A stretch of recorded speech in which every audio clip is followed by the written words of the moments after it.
That was a close one, but ultimately the Edmonton Oilers defeat the Dallas Stars in regulation 5-4.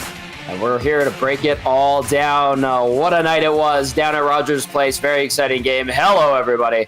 Welcome to the GCL Diesel Oil Stream post-game show. Tom Gazzola, Hernan, Salas with you for the entirety of the show. Of course, you can be a part of the show as well. Text us 780-218-9999. Get into the nasty chat, and you can text us. Don't text and drive. I always say text us if you're listening in your vehicle on your way home. If you're the passenger. Right, Hernan? Yes, correct. Actually, you. I do Safety. like the when they what is it, voice to text? Well, because it turns into a jumbled mess. They're pretty funny sometimes. They so can I'm be not gonna funny. lie. Yeah.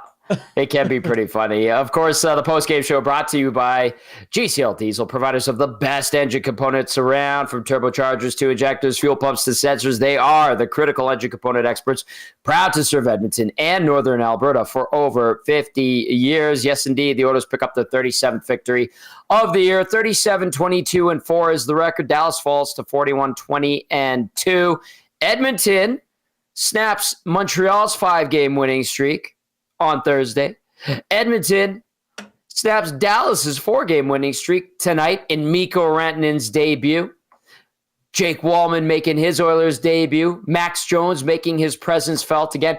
And Nanso, they looked like they woke up. The Edmonton Oilers did. To me, they looked like they woke up. That first period, great stuff. Second period, excellent. Third period, little wonky. Dallas got a little bit lucky. Maybe the Edmonton Oilers sat back a little bit. Overall, you get the win. Overall, I think it's a better performance. Like we talked about, maybe Edmonton built on that win against Montreal. Was it perfect? No. Was it 60 minutes? No. Did Dallas get a little bit fortuitous?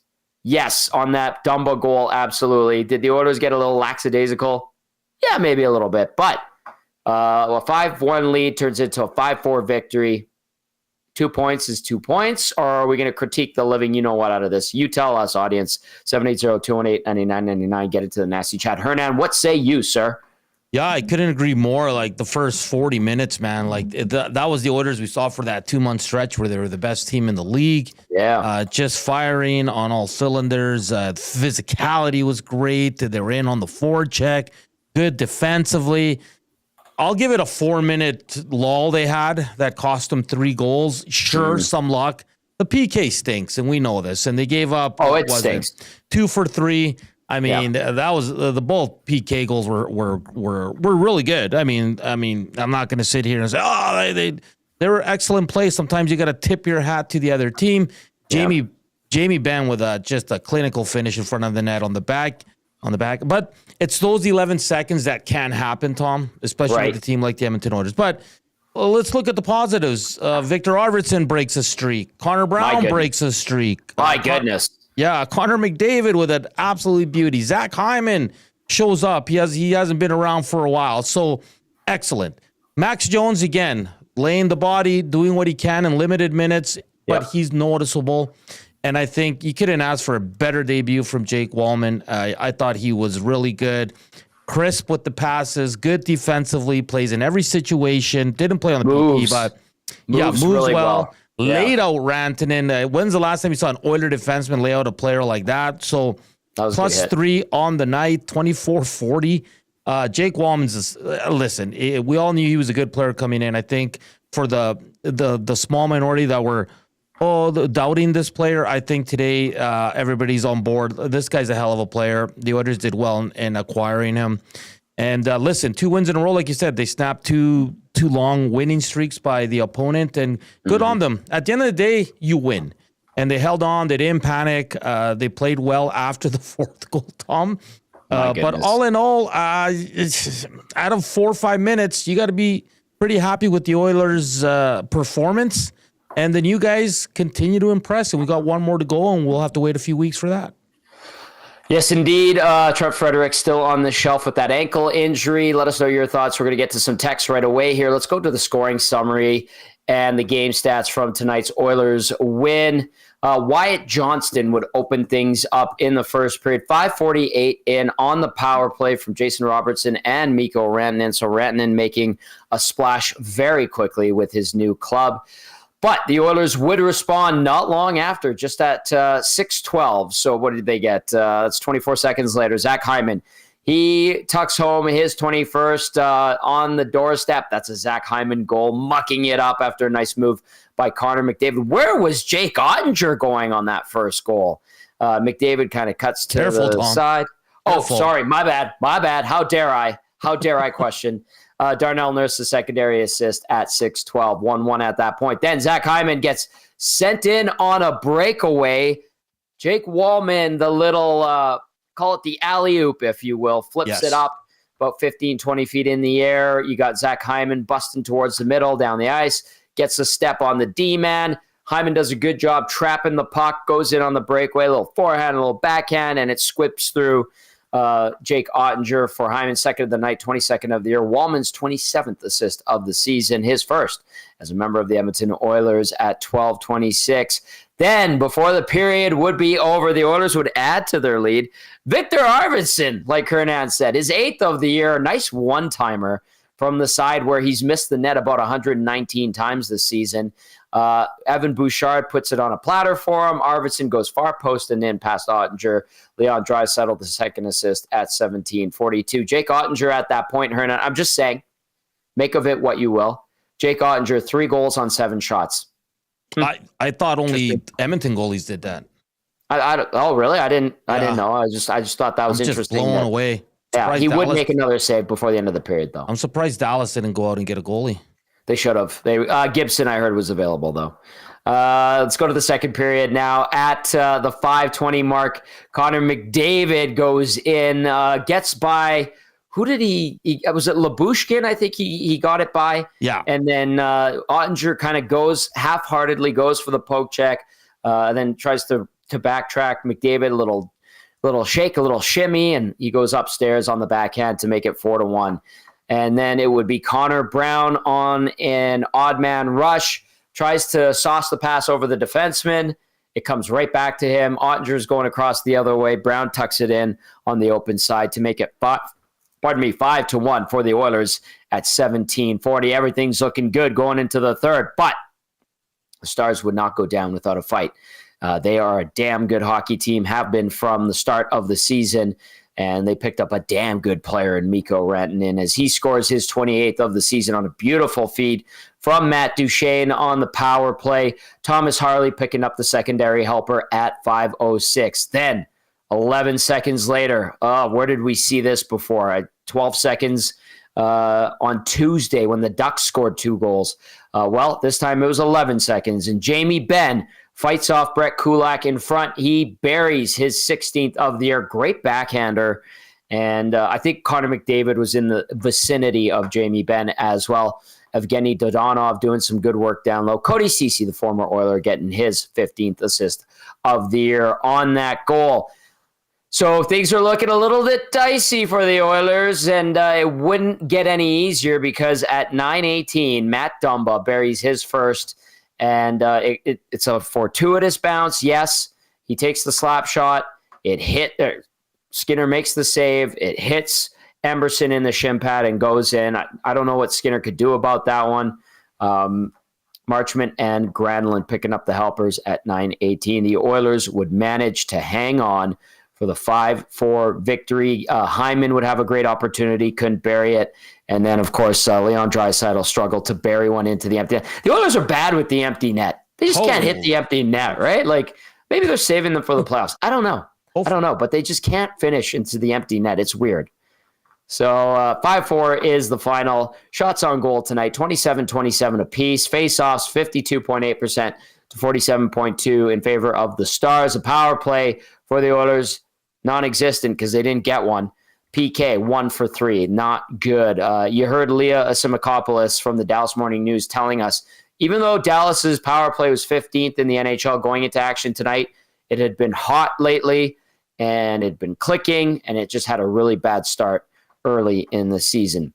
Hits 22-12 in favor of Edmonton. Block shots 19-18 in favor of Edmonton. Giveaways 21 for the Oil, 18 for the Stars. Takeaways officially 3 for the Edmonton Oilers, 2 for the Dallas Stars. At the end of the night, it is a 5-4 Edmonton victory. Make it 2 straight wins for the Oilers, and they do it against a really good team. And Hernan, I know a lot of people were saying on the pregame show, you guys get a win against the Dallas Stars, then I'll have my confidence restored. Do you think a lot of people are feeling renewed confidence, or did that third period shake some of that confidence? Yeah, it was a little bit of a downer, that lull they had. But all in all, they're playing better. They were better against Montreal. An excellent 45, 46 minutes tonight before the 3 goals in 5 minutes for the Dallas Stars. So, yeah, I think they're finding their groove. I think it's easier. And listen, I know a lot of the guys weren't going to get moved on this Edmonton team, but everything's over. Like, this is your team. Yeah. Connor said it, like, hey, we have to turn this around in here. No one's coming to help. It's over. Like, this is our squad. So for me, I think Oilers fans should. Yeah, and you're going on a nice little 4-game road trip. You start in Buffalo. That's a team you should beat. Now, that's the problem here, Tommy, is sometimes this team takes one step forward and a gigantic one backwards, like we saw with the Anaheim Ducks. So they got to continue to build on this. And as guys get more comfortable, the Max Jones, the Jake Walmans of the world, and keep rolling out. I mean, Pickard's going to get in for sure, but keep rolling Skinner. I mean, not his best game, not terrible either. Like I said, the deflection goal, what are you going to do? But all in all, Tom, it's good. I want to kind of pose this to you. We've been impressed with Mac Jones, right, Tom? Yes. I think most fans are, but I'm a little, so he played 7 minutes tonight. Yep.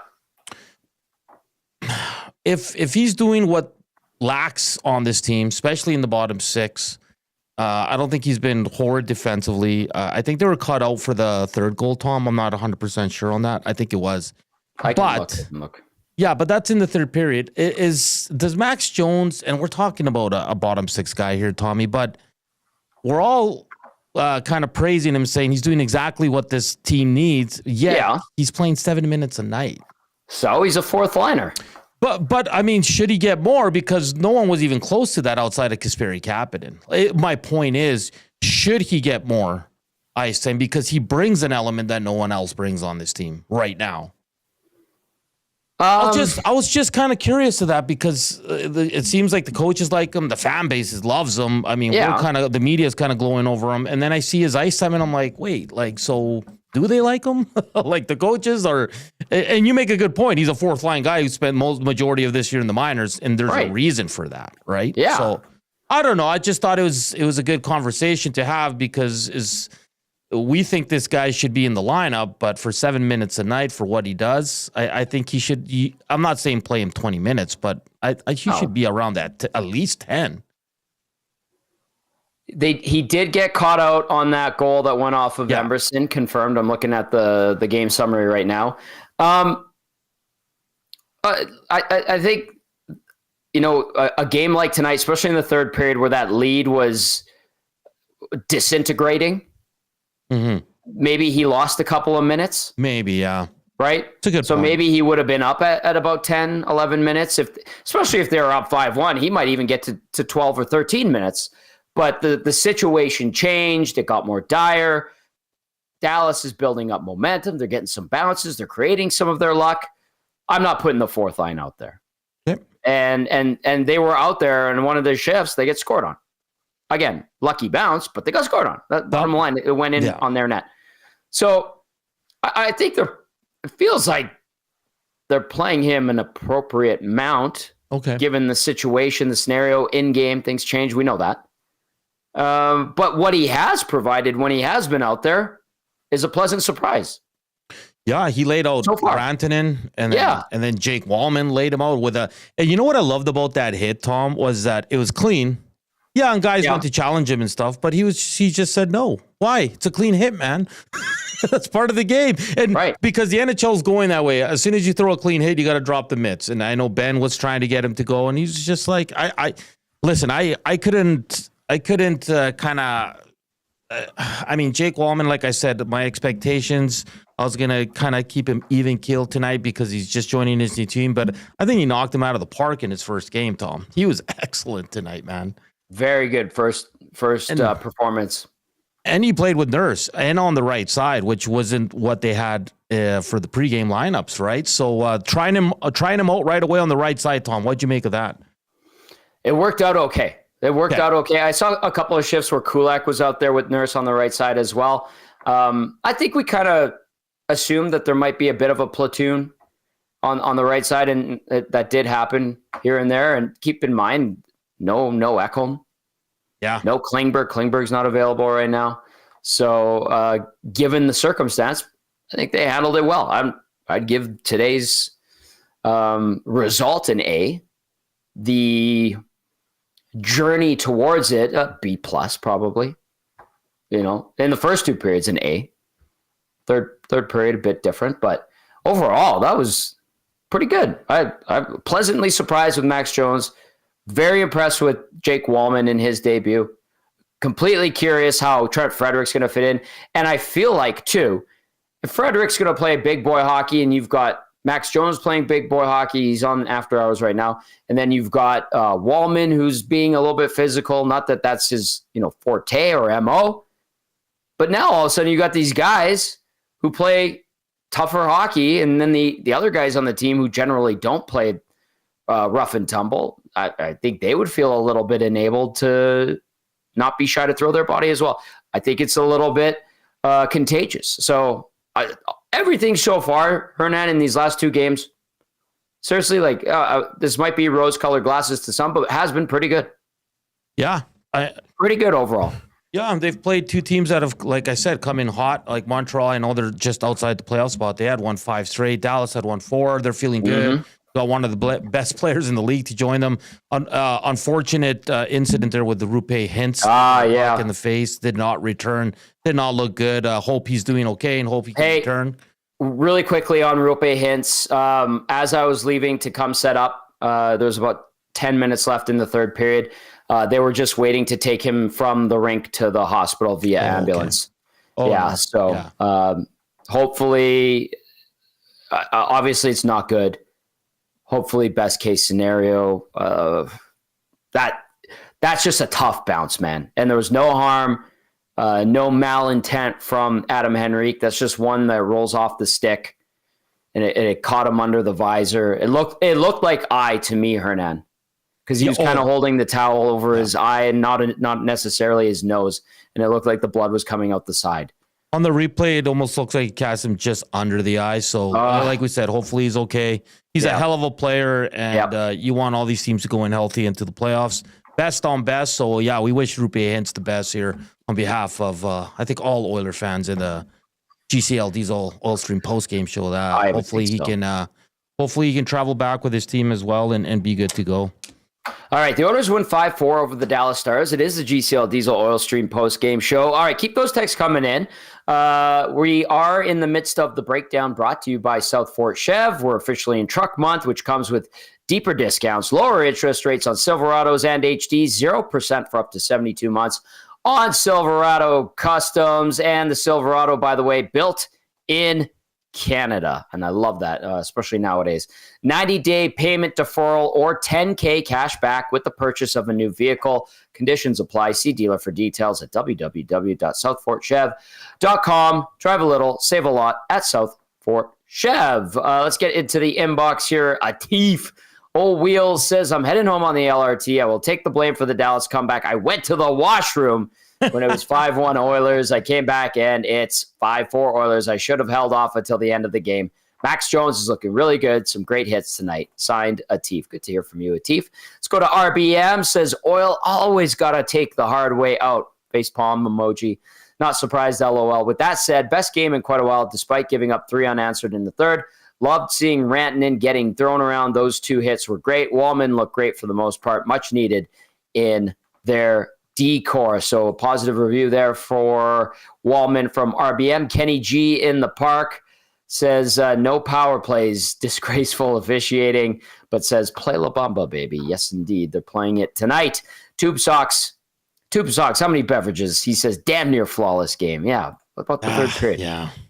I think Tube Socks is making jokes. Shaggy in St. Albert. Let's go to Shaggy. Shaggy says, it is just one game, but pleasantly surprised. It was off the Schneid night for a couple of guys. Walman, great pass, great hit, +3 on the night. Big hits by the new guys. Oilers almost blew a 5-1 lead with 15 minutes left in the third. Barely hold on. Very passive while it was 6-on-5. Score expletive empty net goal. Another win is a win game where you saw Oilers' fragility again. When was the last game where we could say it was a great win? You hope this is the start of Oilers getting hot going into the playoffs. But with the Oilers, you have to see it to believe it. Now we have to see if they let up against basement dwellers Buffalo. That's from Shaggy. And I can tell you that last month in February, the Oilers certainly did not go post to post with a solid performance. You might have to go back to the win against Seattle or the win against Vancouver. 6-2 against the Canucks. That was January 23rd, where you might be able to say, oh, that was just a thorough victory against a Pacific Division rival in Vancouver. So, yeah, month and a half for sure. Shaggy makes a good point on that one. Hernan Salas, what you got? Yeah, no, is it Shaggy or Shaggy? Shaggy. Shaggy, okay. Not like Shaggy from Got Your Back. Shaggy in St. Albert. You're right. I mean, you take it, you move on, and it wasn't a perfect game. And it's been a while since this team has kind of dominated from the start of the game till the end of the game. But you got to take it, especially the way this team was playing. Really good outside of 5 minutes for this team, and like you said, a little fragile there. Sure. You know what? You know why it's a little bit different, Tom? I found it a little bit different because it wasn't Oiler errors. Do you know what I mean? Like stupid turnovers, bad coverage. Like the second goal is on the power play. It's a brilliant play. Second one, great goal. It just bounces out to the front of the net where Jamie Benn makes an awesome shot on the backhand, and then the other one's a lucky goal. So I didn't see it as the Oilers playing terribly and giving up 3 goals. I think just a lot of things in those 5 minutes didn't go their way, but I didn't feel like the other games where we're sitting here blaming Bush and we're blaming the back check and we're blaming guys just staring at the puck. Do you know what I mean? Yes, 100%. And I will say, I think Evan Bouchard had a pretty good night. He did. I think he looked very engaged like many other guys. I think Bouchard had a good game tonight. Saved a goal or two. So really good stake check on one. Yeah, that was very encouraging. So credit where credit is due. The only thing I would say, if I'm going to be devil's advocate for the sake of it, on that Jamie Benn goal, you're right. Great backhand. The lost art of the backhand. Teach your kids the backhand. It's a very tricky shot to save. Joaquin talks about it all the time. Brett Kulak gets beat off the puck or to the puck by Benn. 2 Oilers, and McDavid was in there too. Yeah. Kind of with Kulak, kind of go the same way. Yeah, I think McDavid got sucked down to whoever was working down low behind the Oilers net, and then Kulak gets beat off the puck or to the puck by Benn. And Benn's still a big boy. Ben still has great hands. That's a really good player. Winning a battle against another good player in Kulak. And Jamie Benn can do that, and that's why he's been one of the best players in the league for the last decade and a bit. No, and that's a good point on Kulak. Yeah. Like, if you're going to look at that goal, a little soft on it, sure. But, again, it just wasn't like the 4 goals. I wouldn't look at it as we saw when they were struggling coming back with 4 Nations, where everything, it was just the Oilers' fault, nonstop. Where tonight I felt it was Dallas got some breaks, and they made it count on the power play, which is always tough, right? So, yeah.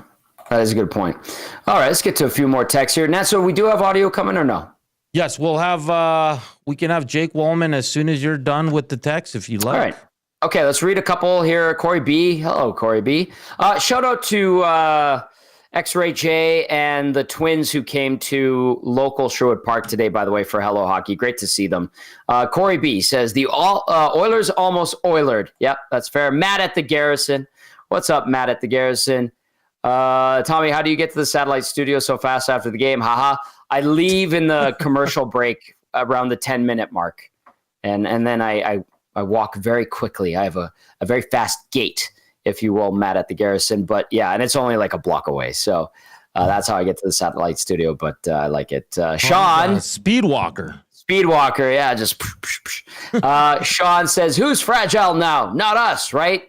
For the most part. I feel like we probably won't hear Kris Knoblauch say that the Oilers were fragile, but third period got a little dicey there. No denying it with the 3 unanswered. I will not deny that at all. Rip City Step, before we go into the Oilers locker room, says, never doubted them. Edmonton with the 5-4 victory over Dallas in regulation. Yes, 5-1 lead ends up being a 5-4 win.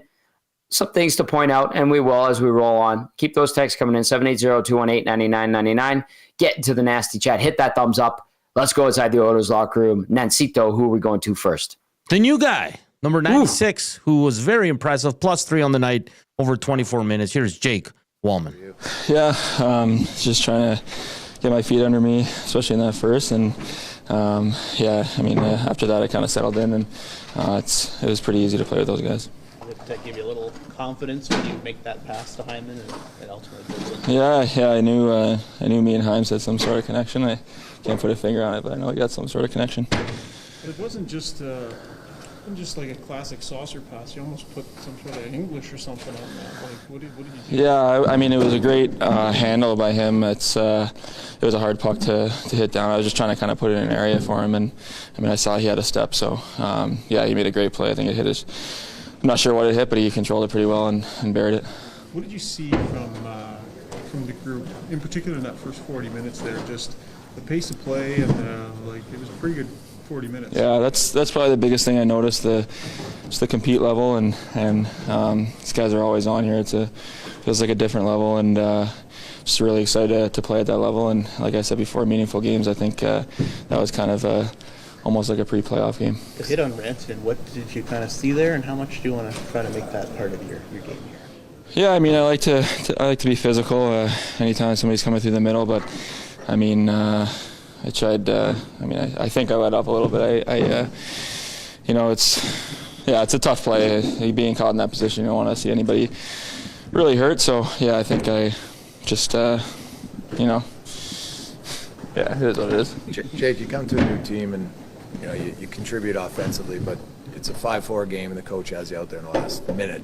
Just nice for a defenseman to get that trust from your coach right away. Yeah, it means a lot. I think any competitor wants to be in that position, and those are big minutes, and up for the challenge, and wherever they kind of put me, trying to compete as hard as I can, and that was that tonight. So it's probably been a very long season in San Jose. We go to that rink, it's not always full. You come up here, it's a Saturday night, 19,000 people in here. It's a fast, good game. People are enjoying it. You're back in Canada, Hockey Night in Canada. What's that like as a guy from Toronto? Yeah, obviously a little bit of a different vibe. Just really exciting for me. I had a bunch of family and friends watching, and always growing up, I watched the Hockey Night in Canada, and being at this stage is probably the pinnacle of any sport. So I'm just really excited to be a part of it, and obviously the fans always show out here, so I'm really excited. What was it like playing the side?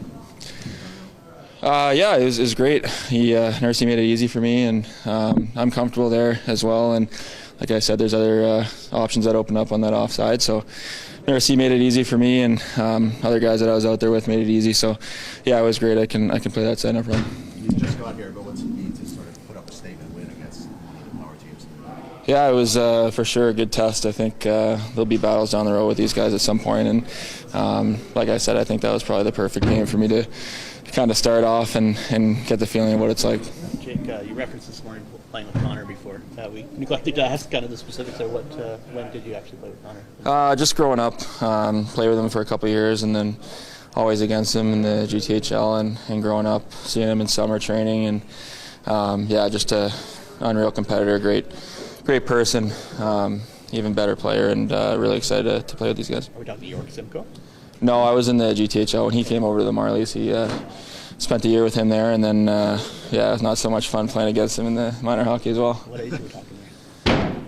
Pretty much all the way up, honestly. When he moved to the G, it was maybe 4 or 5 years against him, and I've kind of seen him blossom. He's always been stick handling in the hallways and working on his craft, so he's always been good.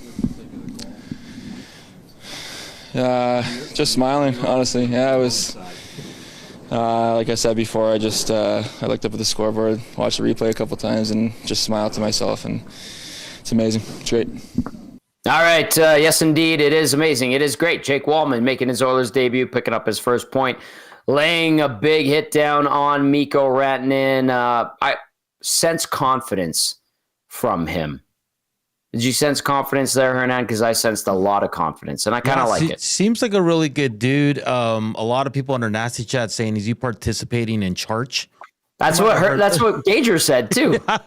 Yeah. So, and the stigma, right? Like, and he's fitting in right now. Dusty's gonna love that if he saw the interview. But no, I like it, and just kind of. I always like hearing their backstories, right? And he's saying like, I grew up playing against and with Connor McDavid, right?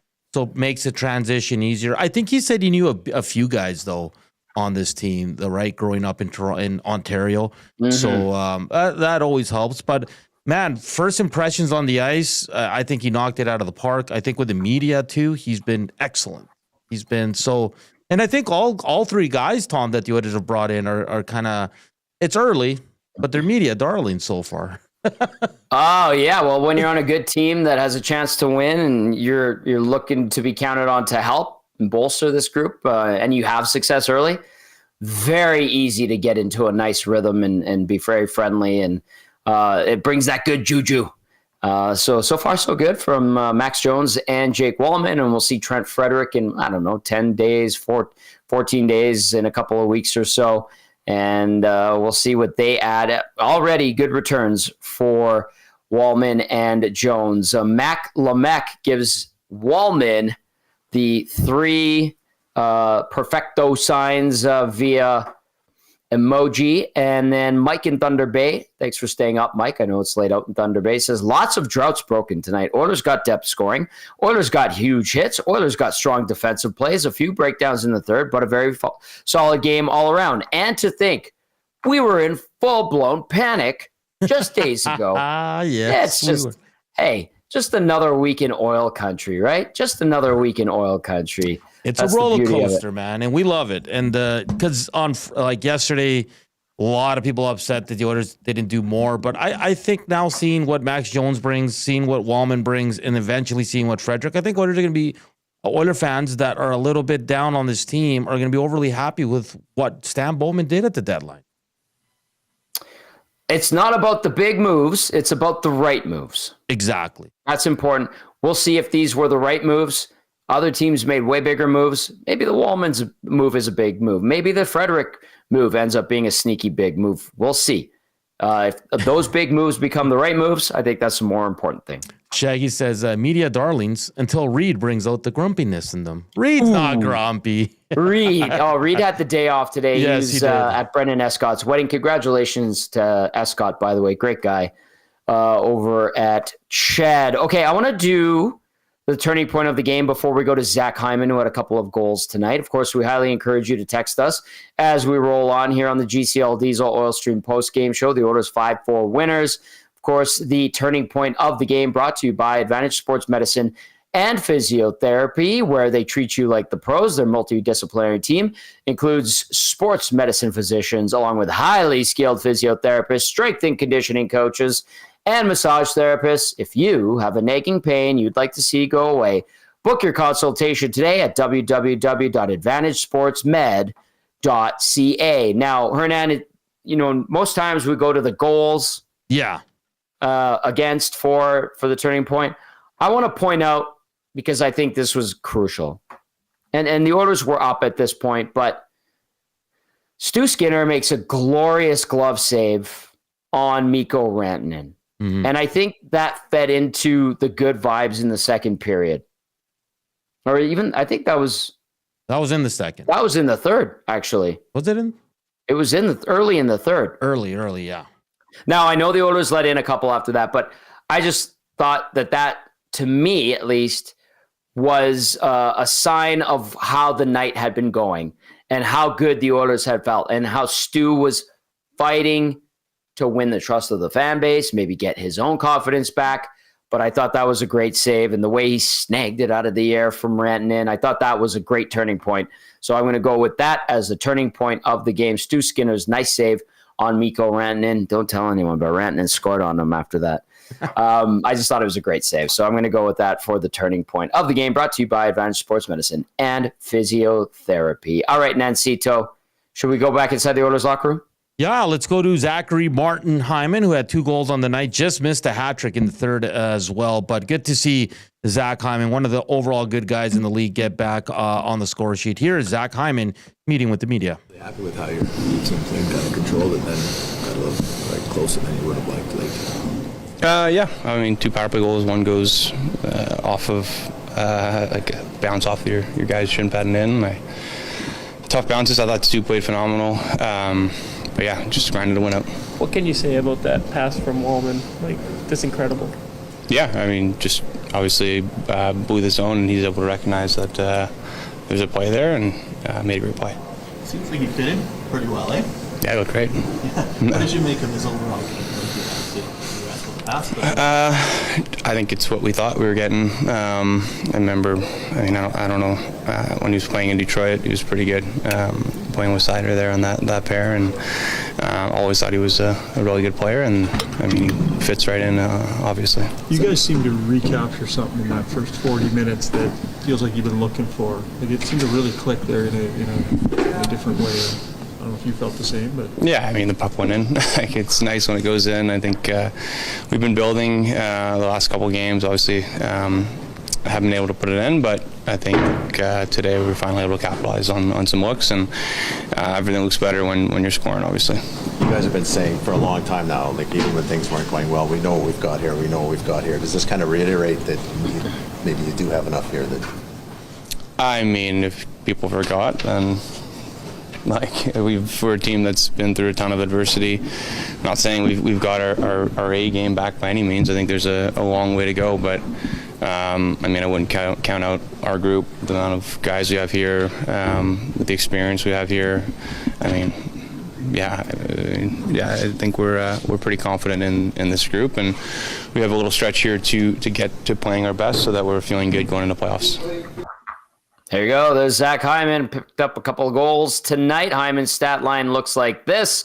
2 goals, 1 assist, +2, 18-13 time on ice, 5 shots, 1 giveaway for Hyman, as well as no takeaways, and did not take a face-off. So pretty good overall for Hyman, leading the charge offensively, picking up 3 points. Connor McDavid had 2 on the night, and those guys were the only players in orange and blue with multi-point games, and good to see Hyman. And he scored a classic Zach Hyman goals, I think it's fair to say, Hernan, like the one where he's just crashing the front of the net, and McDavid made a great play to walk around Ottinger, and Hyman battles in front, bangs it home into the empty net. And then the second one, catching that Walman pass, and then I was surprised it actually squeaked through Ottinger, but it went in.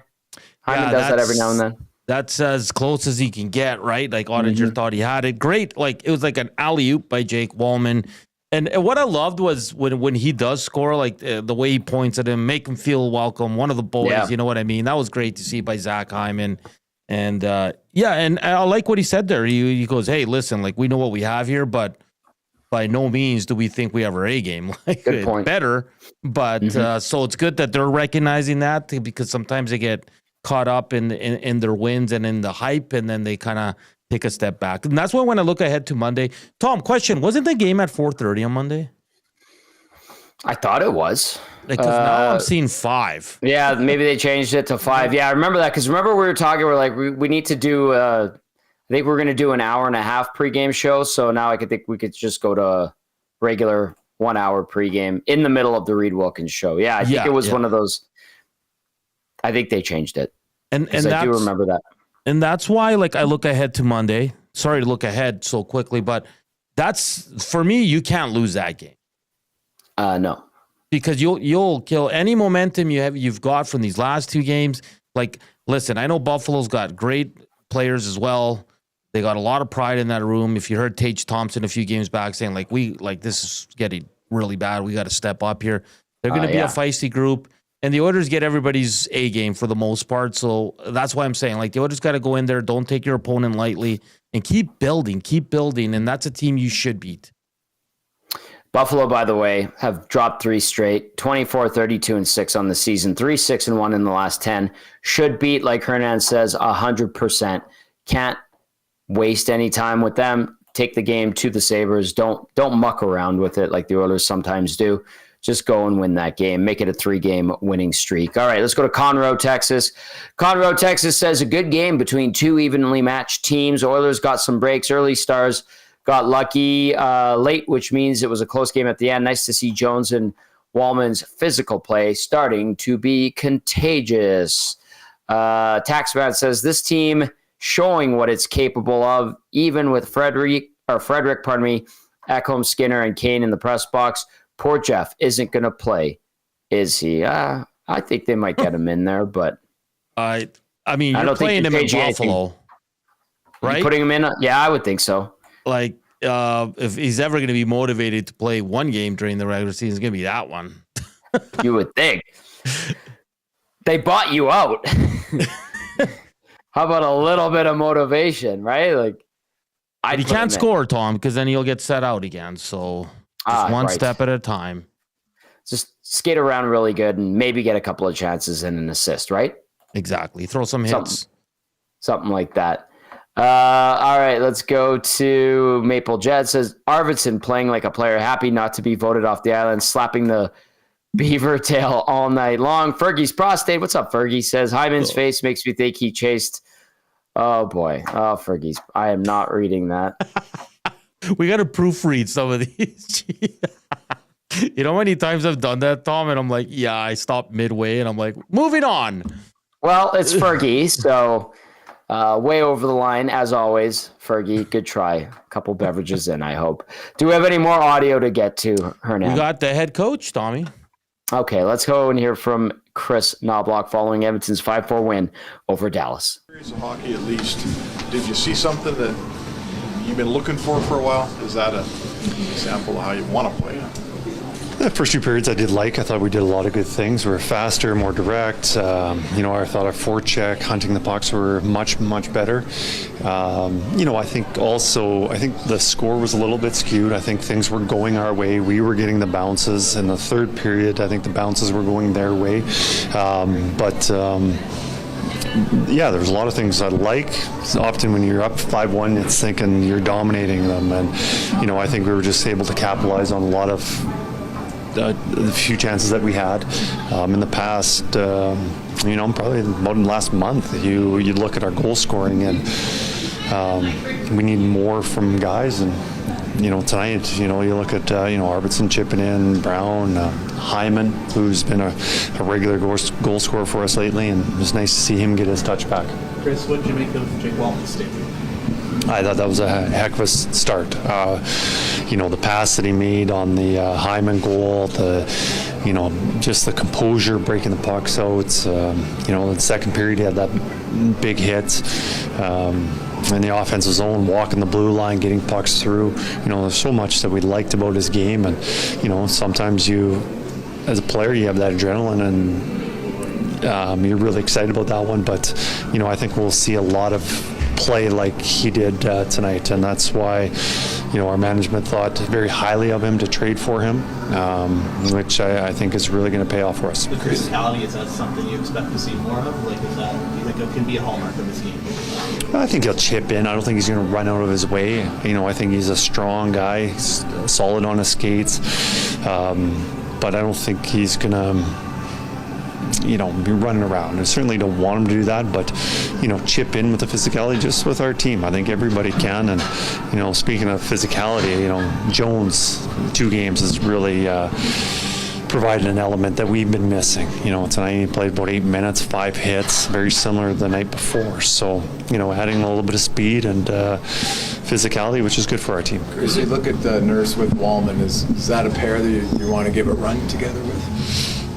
I think, there's a good likelihood that those 2 will be playing together, but I don't necessarily think that's a set pair. I think, when we get Eki back, Klingberg in the mix, I don't know. We have a lot of options, which is nice. He hasn't played much on the right side, but for a guy that hasn't played much on the right side, he looked pretty good at it. So, there's quite good chance that those two are a regular pair, but I wouldn't say that it's something that it's set.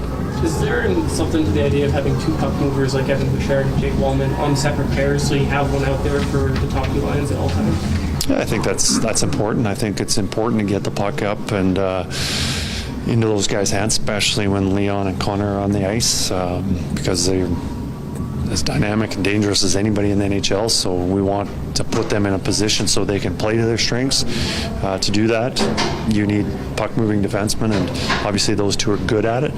But so are Nurse and Echo. But anyways, I think it is good to have those two out there when those two are out there. Kris, you mentioned that Echo unlikely to play in Buffalo. Do you have an update on Klingberg and where he's at? He's like I said, he's day-to-day. I think he's very close to whether he's returning in Buffalo or one of those games in New York. And Eki's kind of that same timeline too. You look at your blue line four right now.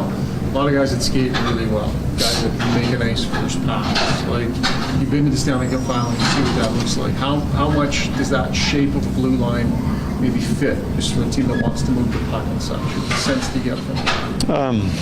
I think everybody can do that. And even the guys that you mentioned or hadn't mentioned, I think they're still pretty good at moving the puck. I think the best defensive teams are the ones that can keep the puck out of trouble.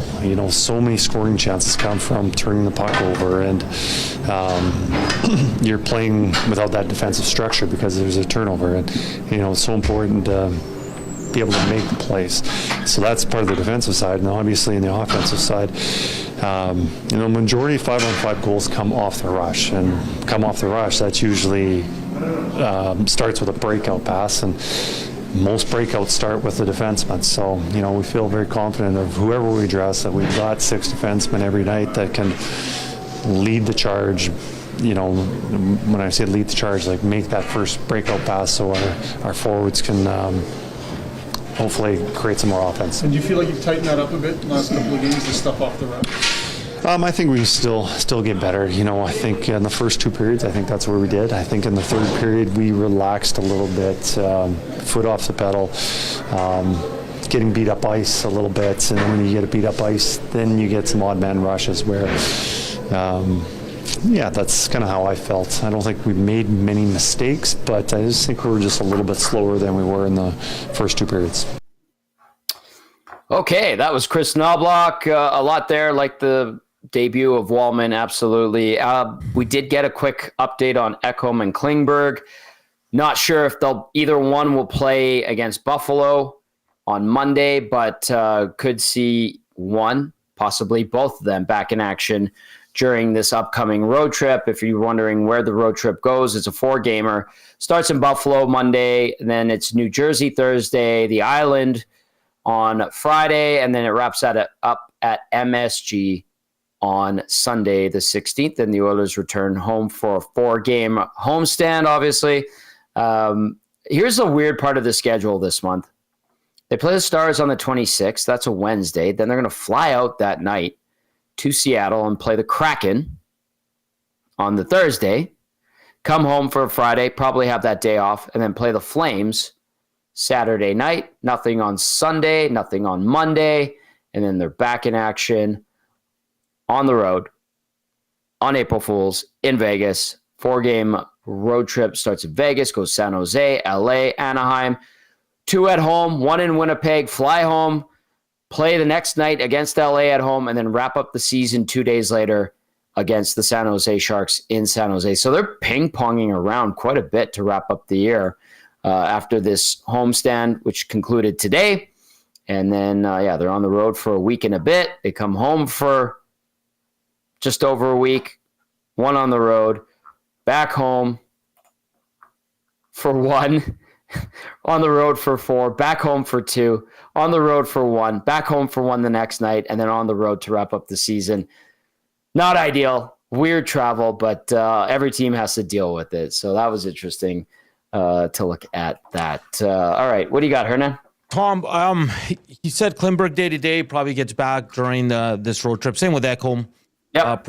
I think it's illness, just giving him some days of recovery here as an older guy and a guy that plays a ton of minutes for this team.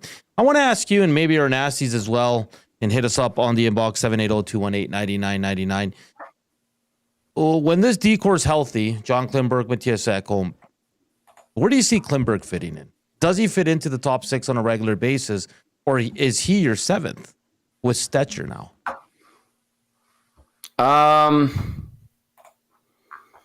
I think he's your 7. Yeah. And I think I would put Stetcher as 8. So I'm looking at this right now. It worked tonight, which was great. That's a good sign. Yeah. So you put Ekholm back up there with Bouchard, Nurse with Emerson, Kulak with Walman, or Kulak goes with Nurse, Walman with Emerson. You could swap those around a little bit depending on the scenario. We saw Kulak with Nurse a bit tonight, by the way. Yeah. And then I would have Klingberg, my first guy to go in, and Stetcher, my 8. You think that's fair? Yeah, I think that's the way it's going to be. I also don't know, Tom, like, do you think he's going to have like a rotation here to keep guys fresh? Because I don't think he should. I think you got to roll in with what you think are going to be your 6 guys for game 1 of the Stanley Cup playoffs. Back-to-backs? Maybe. Okay. Or if guys are nicked up and need a little rest. But it's all who's your best guys, just go with them unless they need a break and it's a back-to-back. You know what I mean?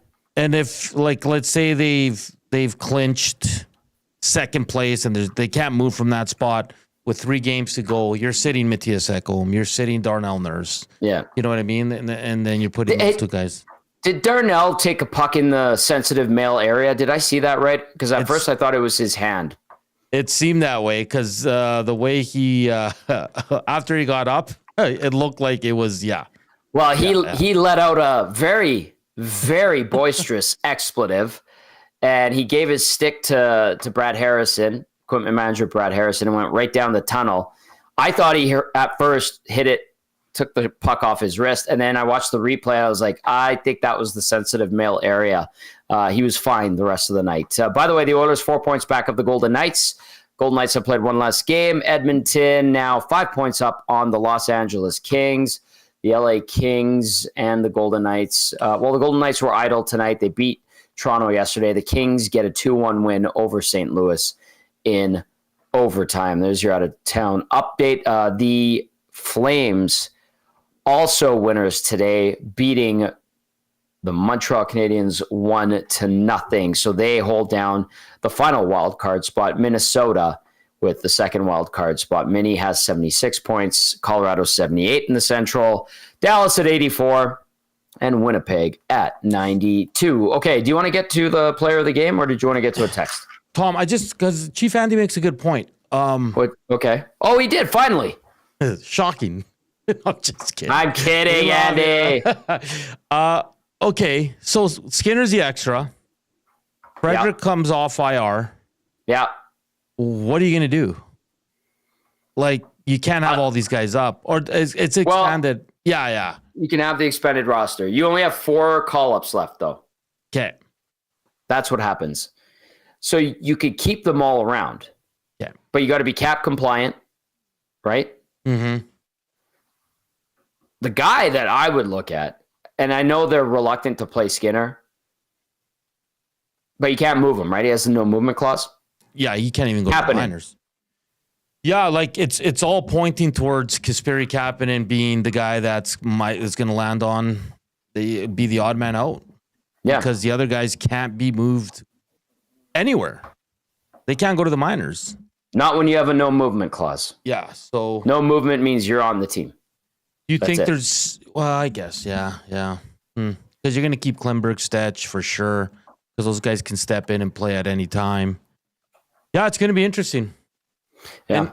Yeah, it would have been even more interesting if Kane was coming back, because then it's a lot more players, right? You know what that would have been? A headache. Yes. Problematic. And it would create more issues for the management team to figure things out and to do a tap dance. So at least we have some clarity there, and it took forever. And people I know are sending in the wink emoji.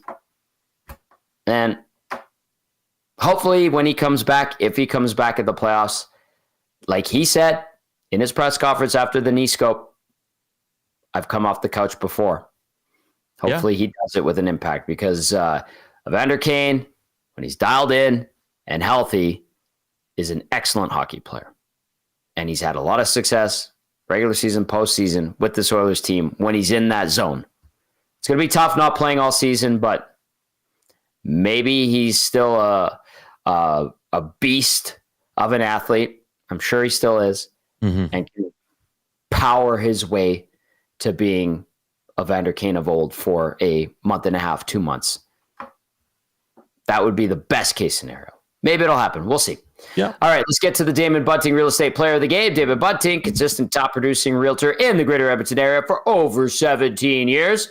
He's community-driven and understands what it takes to make a difference in our city. So check him out, DamonBunting.com, or visit his Instagram at Damon Bunting Real Estate. Hernan Salas, who is the Damon Bunting Real Estate Player of the Game. Damon Bunting now with the agency.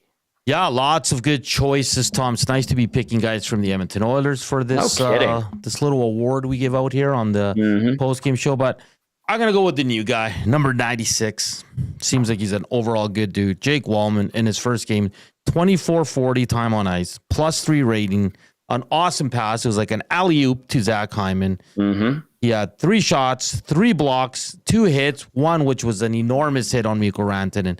I don't think you could have a bet. Well, you probably could if you scored a goal, but this was as good as it gets for Jake Walman. Good on him. And you heard the coach say, like, wow, that was quite impressive. So the Damon Bunting Player of the Game for the agency is number 96, Jake Walman. Very nice. Very nice indeed. Max Jones, a good debut the other night. Jake Walman with a good debut. Oilers with wins in back-to-back games. Heading to Buffalo on Monday to kick off a 4-game road trip. Some good juju coming back in, trying to reel the Golden Knights back in as well. All right, we do have a few texts that we could get to, 780-218-9999. It's been a fun post-game show on a nice Saturday here in the Big E. Paul texting in says, guys, what will it take for the Oilers to draw anything penalty-wise? Seems like every game things get let go, but the softest calls will be made on the Oilers. Am I crazy? Cheers, Paul. It feels like they have gotten less calls this year, but then there are some games where it's like they get a ton of calls. But I understand where that sentiment is coming from. I didn't notice any instances that were super glaring to me tonight, outside of Rantanen hauling down Draisaitl in the first period. Outside of that, I didn't see anything where I was like, that should have been a penalty. I agree. And even the one with Draisaitl, I didn't even think that was a call. So okay. I get where the texture's coming from, but you got to earn them. And I'm not saying the Oilers didn't work hard tonight or anything, but I think Dallas just played a clean game. Listen, the slash on Draisaitl, the first penalty, that was a bad call. Like, that was soft. Yeah. And it was Leon and his buddy Cece. That's why he was chuckling, and he was chuckling because it's such a bad call. But I think the refs kind of put their whistles away for this one. And in fairness, Dallas played a pretty good game and didn't really take a penalty. So I think the refs had a reservation at Joey Bell Tower. Probably. Sheldon texting it says, I love the way Walman looked tonight. He was noticeable every time he was on the ice. Seemed to gel amazingly with Nurse. It would be an unreal bump for the Oilers if Walman could be that strong partner for Nurse that we've been looking for years. Sasky Sheldon. Yeah, I agree with all of that, Sheldon. Thank you for the text. Doesn't sign text guy says, as I look at all the ice time, I don't actually know where you get him more minutes. Leon didn't even hit 20 tonight. Just a bit of a weird night. When he was talking about Max Jones, that's from earlier. Doesn't sign text guy also adds, on that third Dallas goal, Jones made a great play to the net. Kapanen just overskated the chance, turns up ice, and a goal against. X-Ray J Looks like it's surf and turf tonight. Looks great. Sending heart emojis. Very nice. Thank you. Maple Jed says, didn't Jack say Klingberg and Ekholm had food poisoning? I do know that the Oilers brass from the war room on deadline day got food poisoning. Oh, no. Almost all of them. Oh, no. Yeah, whatever they had ordered or catered didn't sit well. And there were a lot of guys on the shelf and not in their usual spots inside the Oilers booths at the press level. So I do know that there was food poisoning in the hockey ops department from what they ordered for the war room yesterday. That's the kind of reporting we want here on the GCL Diesel All Stream post game. That's great. Thank you very much. Yes, I'm great with those little details. I love it because it's like, I don't know where that I haven't heard food poisoning from anyone until now. So I'm like, oh, they got something bad, went through all of them. Like at least like 80% of them were MIA tonight. I do have like actual reporting that is Oilers adjacent. You might have seen the press conference. I think it was yesterday. The province and the city and OEG announced in the fan park, that lot of land, they're going to build, I think it's like a 5,000 seat event center, indoor, outdoor. It's going to be owned by the city, operated by OEG. I think it's somewhere just under 200 million. Great idea. Concerts, sporting events, like they do the 3-on-3. Paul Sir talks about the 3-on-3 basketball they do there. So it's going to be a permanent facility. The renderings are beautiful. Apparently they're going to finish the details and signing off on that deal in August. Also, part of that development, that's the kickstart of phase 2 of Ice District on the north side of Rogers Place, where you park to go to the DCA Downtown Community Arena. They have those empty lots. That's going to be the village at Ice District. So that's phase 2. And that's about to get going as well. So more development in and around the arena, different types of housing. I heard some student housing for McEwen, and then shops, bars, restaurants, turning some wasted space overall into livable, useful space. And people have been waiting. When are they going to do something with that part of the land? What are they going to do? What are they going to do? This is the initiation to all of it going. So the event center right beside Rogers Place, there's going to be a pedway from Rogers Place to the event center, about 5,000, 6,000 seats, concerts, all types of events. And then Ice District Phase 2, a.k.a. the Village at Ice District, housing, commercial, student housing, bars, restaurants, all that type of thing. So a positive thing for our city all around the Ice District, and some good information. You can check out, I think OEG put out some stuff on it. I know the city did. And if you're into it, like I go on Sky City's building forums. I have this obscure infatuation with building construction in our city. So really neat to see. That's a good sign and progress for our city. So as well as the food poisoning stuff where people, had the hot poops, some good information as well, Hernan. No, I'm more interested in the first part of your information. The hot poops. Yeah, Gordon says Hockey Night in Canada mentioned it because Bowman was supposed to be the after hours. So Bowman feeling the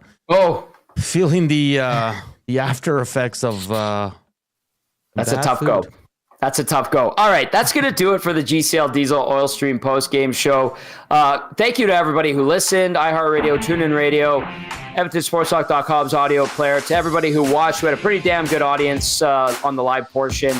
Really appreciate it as always. The Oilers with Jake Walman and Max Jones, a big win. Stu Skinner, solid performance. Evan Bouchard, a good performance. 5-4 over the Dallas Stars, even though it got dicey in the third period. For Hernan Salas, I'm Tom Gazzola saying enjoy the rest of your weekend. We will talk to you on Monday. Bye-bye, everybody. Have a great weekend.